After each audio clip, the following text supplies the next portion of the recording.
سے گناہ پیدا ہوتا ہے، ایسے ہی حج کرنے کی وجہ سے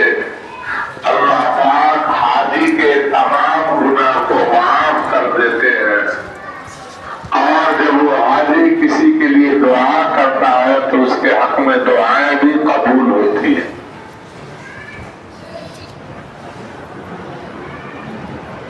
ہم لوگوں کی ذمہ داری ہے کہ جن لوگوں کو صاحب ثروت اللہ تعالیٰ نے بنایا ہے، مال و دولت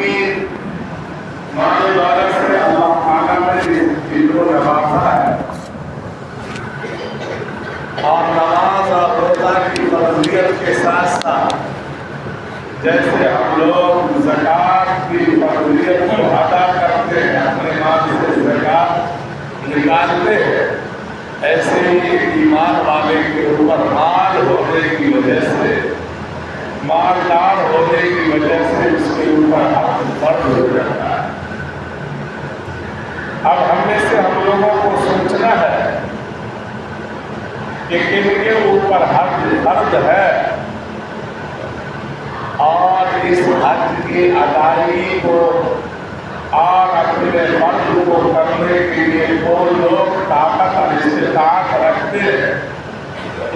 وہ اپنے آپ کو آنے والے وقت میں غفلت نہ برتیں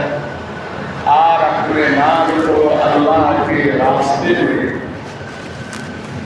حج کی سعادت سے اپنے آپ کو بدرور ہو جائے اور حج کی سعادت حاصل کرے اور ایک فرضیت کو ادا کرنے والے بن جائے۔ بہت سارے حاجی کی بات چلی گئی ہے، بہت سارے لوگ جا بھی رہے ہیں، یہاں تو ہمارے یہاں سے کوئی گئے نہیں ہے، لیکن حاصل سے وہاں پیچھا آدمی ہے۔ بسوں سے بھی شاید کام ہے،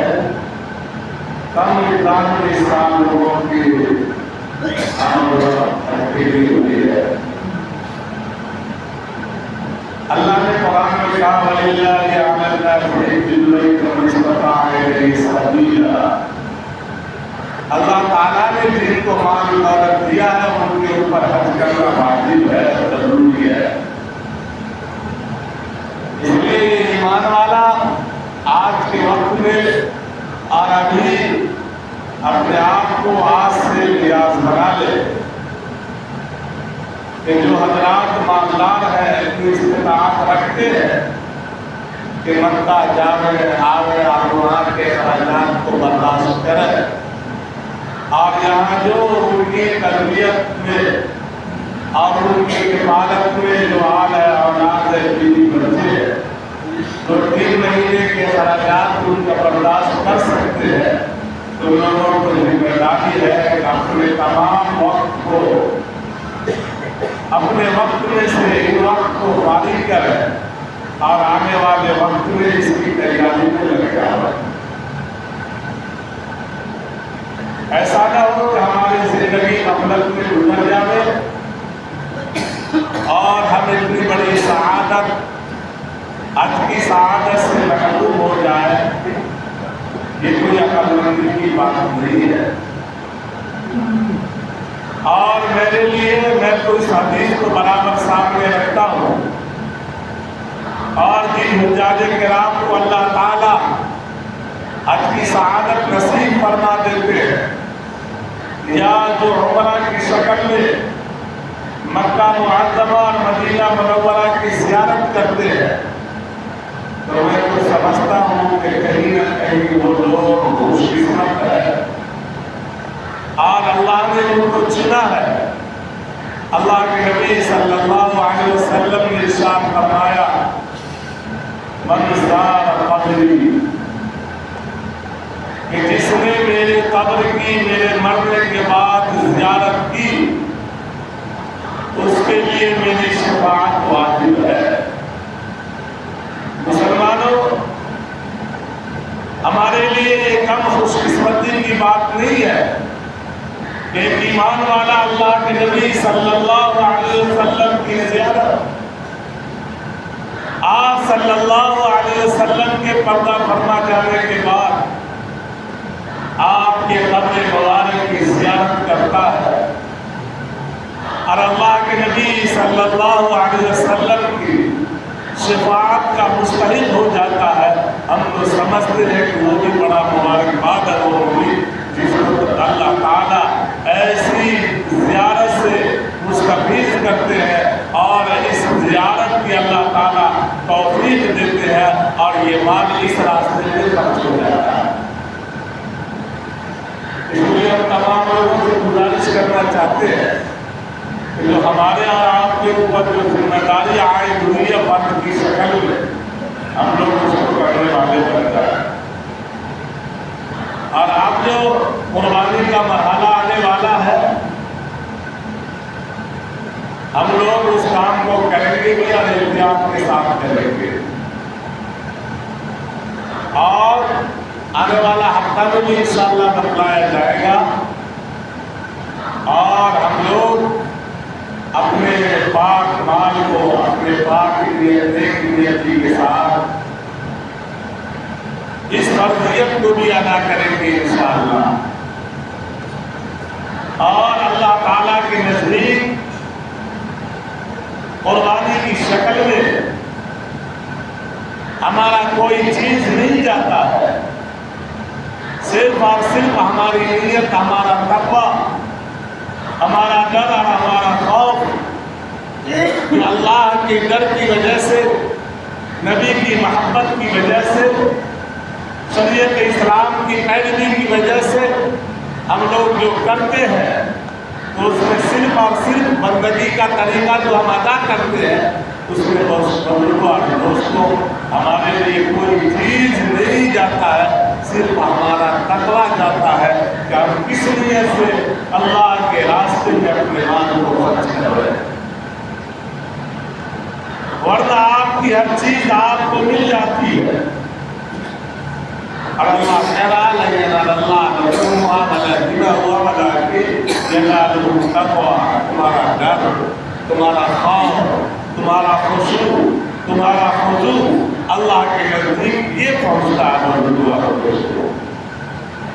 اس لیے جب ہم اللہ کے راستے میں اپنے مال کی قربانی کریں گے یا کرتے ہیں تو میں آپ لوگوں سے یہ گزارش کرنا چاہتا ہوں کہ آپ کا جو خون اللہ کے راستے میں مال کی شکل میں پیسے لگا کر گراتے ہیں تو اس کا جو ہے ڈر اور خوف ہی اللہ کو پہنچتا ہے، ورنہ گوشت ساری چیزیں آپ فائدہ اٹھاتے ہیں۔ آپ کی دوسرے اقوام کی تاریخ کا مطالعہ کریں، دوسرے انبیاء کے بارے میں آتا ہے کہ جب ان کی قوم قربانی کیا کرتی تھی تو آپ کے جیسا نہیں تھا کہ آپ اللہ کے راستے میں مال پیش کر رہے ہیں اور وہ مال کی شکل میں گوشت آپ کو دے دیا جاتا ہے، دوسری قوموں کے اندر یہ نہیں تھا، وہ اللہ کے راستے میں مال قربان کرتی اور اس مال کو لے جا کر کے کسی پہاڑ کی چوٹی پر رکھ دیا جاتا اور تجلیات الہی آ کر اس کو جلا دیا جاتا، یہ سمجھا جاتا کہ اس کا مال اللہ کے راستے میں اللہ نے قبول کر دیا۔ اگر اس کا یہ تجلیات ربانی آ کر کے اس مال کو جلایا نہیں جاتا تھا، یہ سمجھا جاتا تھا کہ اس آدمی کا مال موجود ہے، یہ ایک لوگ نہیں ہے۔ یہ اللہ کی کتنی بڑی رحمت ہے ہم لوگوں کے ساتھ، اور ہمارے اعمال کی کتنا بڑی پردہ پوشی کیا گیا ہے کہ ہمارا تقویٰ پہنچ رہا ہے آپ کے بعد کو دنیا میں اللہ کے راستے میں دینے کے باوجود قبول ہوا یا نہیں ہوا، میری نیت کیسی ہے اس کو ظاہر نہیں کیا جاتا ہے، اور وہ صرف اور صرف اس وجہ سے کہ ہم اللہ کے نبی صلی اللہ علیہ وسلم کے غلام ہیں، غلامان رسول صلی اللہ علیہ وسلم ہے۔ اللہ کے نبی صلی اللہ علیہ وسلم نے اس امت کی رسوائی کو بھی کہ اس امت کو رسوا کیا جائے اس کے لیے بھی دعا کیا ہے، اس امت کو مٹا دیا جائے اس کے لیے بھی دعا کیا ہے، اور یہ امت مٹنے کے لیے نہیں آئی ہے، یہ امت رسوائی کے لیے تیاری ہے، یہ امت عزت کے لیے ہے، یہ امت عزت والی ہے، آپ عزت والے لوگ ہیں، تھوڑی سی آپ کی ہماری ذمہ داری ہے کہ ہم اپنی عزت کو سمجھیں جس جو اللہ تعالیٰ نے آپ کو ایمان کے ناطے دیا۔ وَلَقَدْ كَرَّمْنَا بَنِي آدَمَ، اللہ فرما رہا ہے کہ بنی آدم جو ہے اس سرزمین کا سب سے مکرم اور عزت والا بندہ ہے، اس لیے آپ عزت والے لوگ ہیں، اپنی عزت کو سمجھیے اور اس عزت کے ساتھ زندگی گزاریے۔ یہی چند باتیں مجھے آپ لوگوں سے کہنی ہے، وقت ملا انشاءاللہ کہا جائے گا۔ تو ہم چاہتے ہیں کہ بہت سارے لوگ مجاہد کرام چلے گئے ہیں، آج سے ہماری آپ کی ذمہ داری ہے کہ ہر نماز میں ان لوگوں کے لیے دعا کریں کہ اللہ ان کی حج کو مقبول فرمائے، قبول فرمائے، اور ان لوگوں کی دعاؤں کے اندر ہمارا بھی حصہ عطا فرمائے۔ یہ بڑا مبارک مہینہ ہے اور آنے والا جو مہینہ